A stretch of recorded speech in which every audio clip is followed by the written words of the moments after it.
Hi ಎಲ್ರಿಗೂ ನಮಸ್ಕಾರ ಸ್ನೇಹಿತರೆ. ಈ ವಾರದಲ್ಲಿ ಗಿಲ್ಲಿ ಹಾಗೂ ಕಾವ್ಯ ಫ್ರೆಂಡ್ಶಿಪ್ ಮುರಿದು ಬೀಳುತ್ತೆ ಅಂತ ನನಗನ್ನಿಸ್ತಿದೆ. ಯಾಕಂದರೆ ಆಲ್ಮೋಸ್ಟ್ ಈ ವಾರ ಎಲ್ಲರೂ ಕೂಡ ಗಿಲ್ಲಿ ಮತ್ತು ಕಾವ್ಯನೇ ನಾಮಿನೇಟ್ ಮಾಡ್ತಿದ್ದಾರೆ. ಇದಕ್ಕೆ ರೀಸನ್ ಇಷ್ಟೇ, ಗಿಲ್ಲಿ ಕಾವ್ಯ ಫ್ರೆಂಡ್ಶಿಪ್ ಹಾಗೂ ಗಿಲ್ಲಿ ಹಾಗೂ ಕಾವ್ಯ ನಾಮಿನೇಟಿಂದ ಸೇವ್ ಆದರೆ ಅಥವಾ ಅವರಿಬ್ಬರ ಬಗ್ಗೆ ಏನಾದ್ರು ಹೇಳಿದ್ರೆ ಕಿಚ್ಚ ಸುದೀಪ್ ಸರ್, ಆಚೆಗಡೆ ಆಡಿಯನ್ಸ್ ಕೂತಿರ್ತಾರಲ್ಲ ತುಂಬ ಜನ ಕ್ಲಾಪ್ಸು ಶಿಲ್ಲೆ ಹೊಡಿತಿರ್ತಾರೆ. ಅದರಿಂದ ಒಳಗಡೆ ಕೂತಿರೋ ಸದಸ್ಯರೇನಿದ್ದಾರಲ್ಲ ಅವ್ರಿಗೆಲ್ಲ ನಿಜವಾಗ್ಲೂ ಉರಿ ಉರಿ ಕಿತ್ಕೊಳ್ತಿದೆ ಅವ್ರಿಗೆಲ್ಲ ಅಂತಲೇ ಹೇಳ್ಬೋದು. ಹೌದು, ಅದಕ್ಕೋಸ್ಕರನೇ ಈಗ ಗಿಲ್ಲಿ ಕಾವ್ಯನ ಹೇಗಾದರೂ ಮಾಡಿ ದೂರ ಮಾಡಬೇಕು, ಅವ್ರ ನಡುವೆ ತಂದಿಡಬೇಕು ಅಂತ ಪ್ಲ್ಯಾನ್ ನಡೀತಿದೆ. ಈಗಾಗಲೇ ರಕ್ಷಿತಾ ಇರ್ಬೋದು, ರಘು ಇರ್ಬೋದು, ಇವರೆಲ್ಲ ಜೊತೆಲೇ ಇದ್ದರು. ಅದು ಹೆಂಗೆ ಈಗ ಗಿಲ್ಲಿನೇ ಟಾರ್ಗೆಟ್ ಮಾಡೋಕ್ಕೆ ಸ್ಟಾರ್ಟ್ ಮಾಡಿದ್ದಾರೆ. ಅದೇ ರೀತಿ ಈಗ ಕಾವ್ಯನೂ ಕೂಡ, ಅಂದರೆ ಗಿಲ್ಲಿ ಇಲ್ಲ ಅಂದರೆ ಕಾವ್ಯ ಏನಂದ್ರೆ ಏನೂ ಇಲ್ಲ. ಕಾವ್ಯ ಗಿಲ್ಲಿನ ಯೂಸ್ ಮಾಡ್ಕೋತಿದ್ದಾಳೆ ನೇಮು ಫೇಮ್ಗೋಸ್ಕರ ಅಂತ ಈಗೆಲ್ಲ ಎಲ್ಲರೂ ಕೂಡ ಕಾವ್ಯನ ವಿರುದ್ಧ ತಿರುಗಿ ಬಿದ್ದಿದ್ದಾರೆ. ಅಂದರೆ ಕಾವ್ಯನ ಹೇಗಾದರೂ ಮಾಡಿ ಮನೆಯಿಂದ ಆಚೆ ಹಾಕಬೇಕು, ಗಿಲ್ಲಿ ಅವಾಗ ಹೇಗೆ ಆಡ್ತಾನೆ ಅಂತ ಇವರು ನೋಡೋ ಕ್ಯೂರಿಯಾಸಿಟಿ ಮನೆಯವ್ರಿಗೆ ಇದೆ ಅಂತಲೇ ಹೇಳ್ಬಹುದು. ನಿನ್ನೆ ಎಪಿಸೋಡ್ನಲ್ಲಿ ಗಿಲ್ಲಿನ ರಘು ಹಾಗೆ ರಕ್ಷಿತಾರವರು ನಾಮಿನೇಟ್ ಮಾಡ್ತಾರೆ. ಅದೇ ರೀತಿ ರಕ್ಷಿತಾ ರೀಸನ್ ಕೊಟ್ಟರಲ್ಲ, ಅದು ಎಷ್ಟು ಜನಕ್ಕೆ ಸರಿ ಅನಿಸುತ್ತೆ ಹಾಗೂ ಎಷ್ಟು ಜನಕ್ಕೆ ತಪ್ಪು ಅನಿಸುತ್ತೆ ಅಂತ ದಯವಿಟ್ಟು ಕಮೆಂಟ್ ಬಾಕ್ಸಲ್ಲಿ ಕಮೆಂಟ್ ಮಾಡಿ. ಅದೇ ರೀತಿ ಈ ಎಪಿಸೋಡ್ನಲ್ಲಿ, ಅಂದರೆ ಇವತ್ತಿನ ಎಪಿಸೋಡ್ನಲ್ಲಿ ರಾಶಿಕಾ ಕೂಡ ಗಿಲ್ಲಿ ಹಾಗೂ ಕಾವ್ಯನ ನಾಮಿನೇಟ್ ಮಾಡಿದ್ದಾರೆ.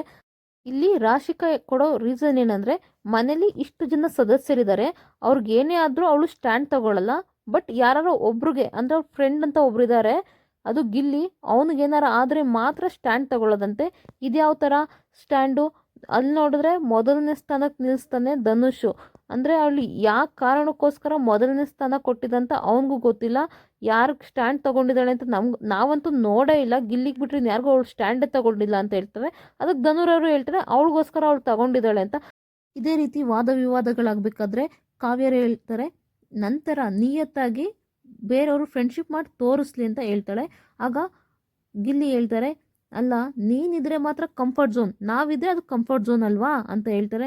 ಆಗ ಗಿಲ್ಲಿಯವ್ರು ಮತ್ತೆ ಹೇಳ್ತಾರೆ, ನೀನು ಭೋಜಣ್ಣನ ಹತ್ರ, ಅಂದರೆ ಸೂರಜ್ ಹತ್ರ ಕಾಫಿ ಟೀ ಬಟ್ಟೆ ಅಥವಾ ಪರ್ಕ್ ಏನಾದರೂ ಎಲ್ಲ ಕೆಲಸನೂ ಮಾಡಿಸ್ಕೊತಿರ್ತಿ, ಏನು ಭೋಜಣ್ಣನೇನು ಸಪ್ಲೈಯರ್ ಅಂತ ತಿಳ್ಕೊಂಡಿದ್ಯಾ ಅಂತ ಹೇಳ್ತಾರೆ. ಆಗ ರಾಶಿಕ್ ಅವ್ರು ಹೇಳ್ತಾರೆ, ನೋಡು ನಾನು ಇಷ್ಟು ದಿನ ತರಿಸ್ಕೊಂಡಿಲ್ಲ, ಏನೂ ತರಿಸ್ಕೊಂಡಿಲ್ಲ, ಬಟ್ ನೀನೀಗ ಹೇಳ್ತಿದ್ಯಲ್ವ ಗಿಲ್ಲಿ, ಇನ್ಮೇಲೆ ತರಿಸ್ಕೊಳ್ತೀನಿ ಸೂರಜ್ ಹತ್ರ ಎಲ್ಲ ಅಂತ ಹೇಳ್ತಾರೆ. ಅವಾಗ ಗಿಲ್ಲಿ ಅವ್ರು ಇದ್ದಕ್ಕಿದ್ದಂಗೆ ಹೇಳ್ತಾರೆ, ನೋಡೋಣ ನಿನ್ನ ಸಪ್ಲೈಯರ್ ಅಂತ ಇಂಡೈರೆಕ್ಟಾಗಿ ಹೇಳ್ತಾಳೆ, ನೀನು ಎಲ್ಲನೂ ಇನ್ಮೇಲೆ ನಿನ್ನ ಹತ್ರ ಮಾಡಿಸ್ಕೊಳ್ತಾಳಂತೆ, ಇಂಡೈರೆಕ್ಟಾಗಿ ನಿನ್ನ ಸಪ್ಲೈಯರ್ ಮಾಡ್ಕೊತೀನಿ ಅಂತ ಹೇಳ್ತಾವಳೆ. ನಾನು ಸುಮ್ಮನಂದೆ, ಇವಳು ನಿಜವಾಗ್ಲೂ ನಿನ್ನ ಸಪ್ಲೈಯರ್ ಮಾಡೋಕ್ಕೆ ನಿಂತ್ಕೊಬಿಟ್ಟವಳಣ ಅಂತ ಹೇಳ್ತಾರೆ. ರಾಶಿಕಾ ಹೇಳ್ತಾಳೆ, ನೋಡು ಗಿಲ್ಲಿ, ನನ್ನ ಹತ್ರ ನೀನು ಕಾಮಿಡಿನ ಮಾಡಬೇಡ, ನೀನು ಎಲ್ಲಿ ಮಾಡಬೇಕೋ ಅಲ್ಲಿ ಕಾಮಿಡಿ ಮಾಡ್ಕೊ ಅಂತ ಹೇಳ್ತಾರೆ. ಆಗ ಗಿಲ್ಲಿ ಹೇಳ್ತಾನೆ, ನೀನು ಎಷ್ಟು ಬ್ಯೂಟಿಫುಲ್ ಆಗಿದೆಯಾ, ವಾವ್ ಅಂತ ಹೇಳ್ತಾರೆ.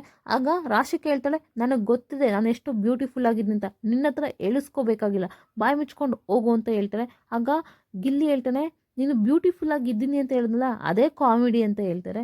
ಆವಾಗ ರಾಶಿಕವರು, ಹೋಗೋಲೋ ನೀನು ಸುಮ್ಮನೆ ನನ್ನನ್ನು ತಲೆ ಕೆಡಿಸ್ಬೇಡ ಹಾಗೆ ಹೇಗೆ ಅಂತ ಹಿಂಗೆ ಮಾತಿಗೆ ಮಾತು ಬೆಳೀತಾ ಹೋಗ್ತಾನೆ ಇರುತ್ತೆ. ಆಗ ಗಿಲ್ಲಿ ಒಂದು ಚಾಲೆಂಜ್ ಮಾಡ್ತಾರೆ, ನೋಡು ನಿನ್ನನ್ನು ಕಳಿಸ್ತಲೇ ಈ ವಾರ ನಾನು ಸುಮ್ಮನಿರಲ್ಲ, ನಿನ್ನ ಇಷ್ಟರಲ್ಲೇ ನನ್ನ ಮನೆಗೆ ಕಳಿಸ್ತೀನಿ ನೋಡು, ನಿನ್ನ ತುಂಬ ಓವರಾಗಿ ಆಡ್ತಿದ್ಯಾ ಅಂತ ಹೇಳ್ತಾರೆ. ಆಗ ರಾಶಿಕವ್ರು ಹೇಳ್ತಾರೆ, ನೀನು ಯಾವನ ಕಳಿಸೋದಕ್ಕೆ, ನೀನು ನಂತರ ಇಲ್ಲೊಬ್ಬ ಕಂಟೆಸ್ಟೆಂಟು, ನಾನು ಹೆಂಗೆ ಆಡ್ತಿದ್ದೆ ಅಂತ ನನಗೆ ಗೊತ್ತಿದೆ, ನಿನಗೆ ಒಂದು 4 ಜನ ಚಪ್ಪಾಳೆ ತಟ್ಬಿಟ್ರು ಅಂತ ನೀನು ಇಷ್ಟೆಲ್ಲ ಓವರಾಗಿ ಆಡ್ತಿದ್ಯಾ ಅಂತ ಗೊತ್ತು, ನೀನು ಇಷ್ಟೊಂದು ಓವರಾಗೆಲ್ಲ ಮೆರೆಯೋಕ್ಕೆ ಹೋಗ್ಬೇಡ, ಯಾವಾಗ ನಿನ್ನ ಜನಗಳು ಕೆಳಕಿಳಿಸ್ತಾರೆ ಅಂತಲೂ ಗೊತ್ತಾಗಲ್ಲ ಅಂತ. ಹೀಗೆ ತುಂಬ ಜಗಳ ತುಂಬ ಹೊತ್ತು ನಡೆಯುತ್ತೆ ಗಿಲ್ಲಿ ಕಾವ್ಯ ಹಾಗೆ ರಾಶಿಕಾ ನಡುವೆ. ನೆನ್ನೆ ಎಲ್ಲ ರಕ್ಷಿತಾ ರಾಘು ಇವ್ರ ನಡುವೆ ನಡೀತಿತ್ತು. ಬಟ್ ಇವಾಗಂತೂ ಫುಲ್ಲು ಅತಿರೇಕಕ್ಕೆ ಹೋಗಿದೆ ಅಂತಲೇ ಹೇಳ್ಬೋದು. ಇದೇ ಹಾಫ್ ಎಪಿಸೋಡು, ಅಂದರೆ 9:30ಯಿಂದ 11 ಗಂಟೆ ಎಪಿಸೋಡ್ ಇದೆ, ಅಂದರೆ ಒಂದು 10 ಗಂಟೆವರೆಗೂ, 9:30ಯಿಂದ ಒಂದು 10:30ವರೆಗೂ ಇದೇ ಬರೀ ಜಗಳಗಳು, ನಾಮಿನೇಷನ್ ಜಗಳಗಳೇ ನಡೀತೆ ಅಂತ ಹೇಳ್ಬೋದು. ಇವತ್ತಿನ ಎಪಿಸೋಡ್ ಅಂತೂ ಅದ್ಭುತವಾಗಿ ಇರುತ್ತೆ ಅಂತಲೇ ಹೇಳ್ಬೋದು. ಬಟ್ ಅದ್ರಲ್ಲಿ ಏನು ಪ್ರಾಬ್ಲಮ್ ಆಗ್ತದೆ ಅಂದರೆ, ನೋಡಿ ಇವತ್ತು ಸಂಡೇ ಎಪಿಸೋಡ್ನ ಸೋಮವಾರ ತೋರಿಸ್ತಾರೆ, ಓಕೆ, ಬಟ್ ಸಂಡೇ ಎಪಿಸೋಡ್ನೇ ಇವತ್ತು ಮಂಗಳವಾರನೂ ತೋರಿಸ್ತಾರೆ ಅಂದರೆ ನಿಜವಾಗ್ಲೂ ನೋಡೋಕ್ಕಾಗಲ್ಲ. ಏಕೆಂದರೆ ಭಾನುವಾರದ ಸೋಮವಾರ ತೋರಿಸ್ಬೇಕು, ಸೋಮವಾರದ ಮಂಗಳವಾರ ತೋರಿಸ್ಬೇಕು, ಅವತ್ತಿನ ತೋರಿಸಿದ್ರೆ ಬೆಸ್ಟು. ಬಟ್ ಇವರು ಒಂದು ದಿವಸದ 2-3 ದಿನ ಎಳ್ಕೊಂಡು ಹೋಗ್ತಿದ್ದಾರೆ ಎಪಿಸೋಡ್ನ. ನಿಜವಾಗ್ಲೂ ಬೋರ್ ಆಗುತ್ತೆ. ಬರೀ ನಾಮಿನೇಷನ್ದೇ 2 ಎಪಿಸೋಡ್ ಮಾಡಿಬಿಟ್ರೆ ನಿಜವಾಗ್ಲೂ ಸಿಕ್ಕಾಪಟ್ಟೆ ಬೋರ್ ಆಗೋಗುತ್ತೆ. ನೋಡೋಣ ಮುಂದಿನ ಟಾಸ್ಕ್ ಏನು ಬಂದಿದೆ ಅಂತ ನಾನು ನೆಕ್ಸ್ಟ್ ವೀಡಿಯೋದಲ್ಲಿ ಹೇಳ್ತೀನಿ. ಪ್ಲೀಸ್ ನನ್ನ ಚಾನಲ್ನ ಸಬ್ಸ್ಕ್ರೈಬ್ ಮಾಡಿ. ಪ್ಲೀಸ್ ಸಪೋರ್ಟ್ ಮಾಡಿ, ಲೈಕ್ ಮಾಡಿ. ನಿಮಗೆ ಯಾರು ಇಷ್ಟ ಅಂತ ಕೂಡ ಕಮೆಂಟ್ ಬಾಕ್ಸಲ್ಲಿ ಕಮೆಂಟ್ ಮಾಡಿ. ಪೂರ್ತಿ ವಿಡಿಯೋ ನೋಡಿದ್ದಕ್ಕಾಗಿ ಧನ್ಯವಾದಗಳು. ನಾನು ಈ ವಾರ ಯಾರ್ಯಾರು ನಾಮಿನೇಟ್ ಆಗಿದ್ದಾರೆ ಅಂತ ಕೂಡ ಮುಂದಿನ ವಿಡಿಯೋದಲ್ಲಿ ಹೇಳ್ತೀನಿ. Thank you.